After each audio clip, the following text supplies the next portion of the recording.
Panda, panda, panda, panda. I got broads in Atlanta. Just took the lean in the family. Credit cards and the scammers. Hitting the licks in the band. Legacies. Bonjour et bienvenue sur la cuisine de Malo. Aujourd'hui, je vais vous présenter une recette de galettes de pommes de terre, appelée aussi Rusty. Pour cela, il vous faudra 4 pommes de terre, de la noix de muscade, du sel, du poivre, de l'huile d'olive et une râpe. Pour commencer, je vais éplucher et laver mes pommes de terre. Une fois les pommes de terre lavées et épluchées, je vais commencer à les râper.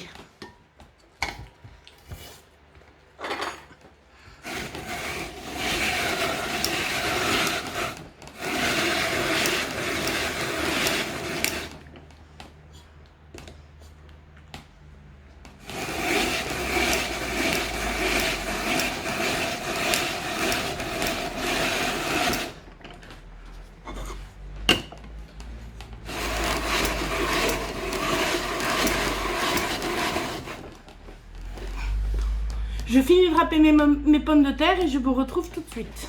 Maintenant que j'ai fini de râper toutes mes pommes de terre, je vais les mettre dans un torchon propre.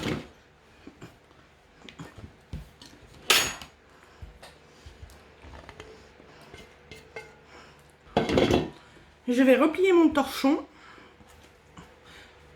Je vais me mettre au-dessus de l'évier et je vais presser jusqu'à ce que toute l'eau de végétation à l'intérieur des pommes de terre soit évacuée. Voilà, maintenant que j'ai pressé mes pommes de terre, je vais les assaisonner avec du sel,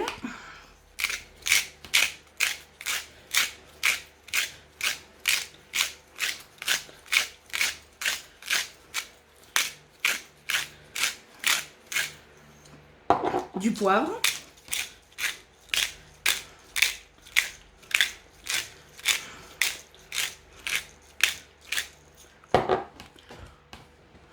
et de la muscade râpée.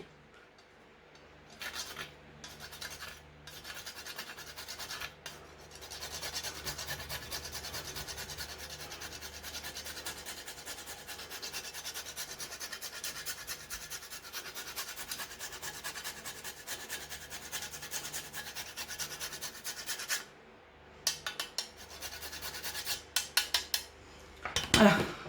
Si vous n'avez pas de noix de muscade fraîche, vous pouvez en acheter en poudre. Hein. Moi aussi, j'en ai. Hein. Voilà. Maintenant, je vais mélanger mes pommes de terre pour que mon assaisonnement pénètre bien partout. Et je vais les faire démarrer en cuisson. C'est parti pour la cuisson. Dans une grande poêle, j'ai pris soin de mettre de l'huile d'olive à faire chauffer. Et je vais commencer à former mes galettes.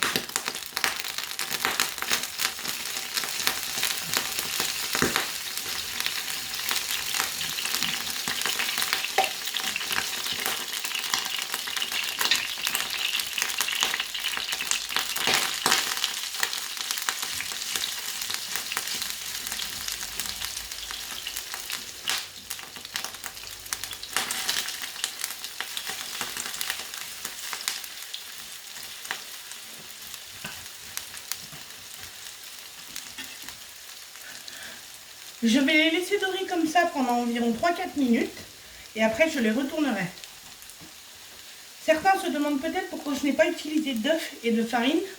Tout simplement parce que la pomme de terre contient de l'amidon. L'amidon est quelque chose qui colle beaucoup. Donc l'amidon contenu dans les pommes de terre se suffit à lui-même. La véritable recette de Rusty, il n'y a ni farine ni œufs. Il y a juste l'amidon des pommes de terre. Quelques spécialités rajoutent des lardons, des oignons. Moi, je les fais nature. À mi-cuisson, je vais rajouter quelques parcelles de beurre pour aider mes rôstis à colorer.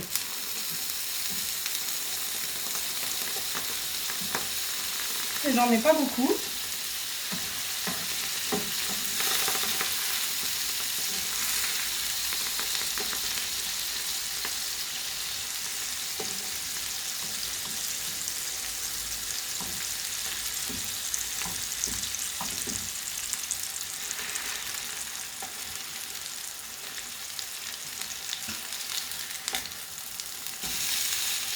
Je vérifie bien la coloration et je les retourne. Il vaut mieux les retourner plusieurs fois et qu'elles manquent un peu de cuisson plutôt que les laisser 5 minutes par doute et du coup qu'elles prennent trop de couleur, voire qu'elles brûlent.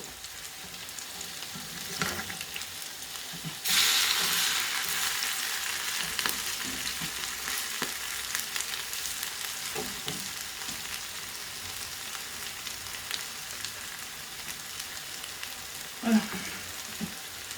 Je vous en montre 3 pour la démonstration et après je continuerai ma cuisson et je vous montrerai le résultat final. Si vous êtes quelqu'un de maniaque et que vous préférez qu'elle soit bien ronde et régulière, vous pouvez utiliser un emporte-pièce. Hein. Moi, comme je vais vous dire, c'est à la bonne franquette. Hein. Je ne reçois pas la reine d'Angleterre à dîner, alors personnellement, tant que c'est bon, après l'aspect, c'est pas grave.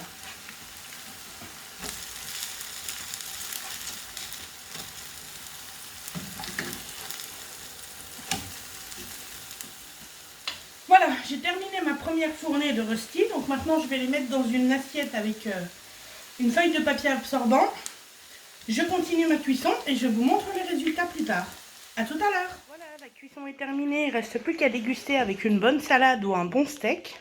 Et voilà, bon appétit et à bientôt sur la cuisine de Malo.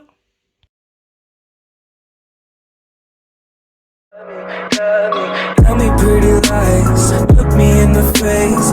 Tell me that you love me, even if it's fake.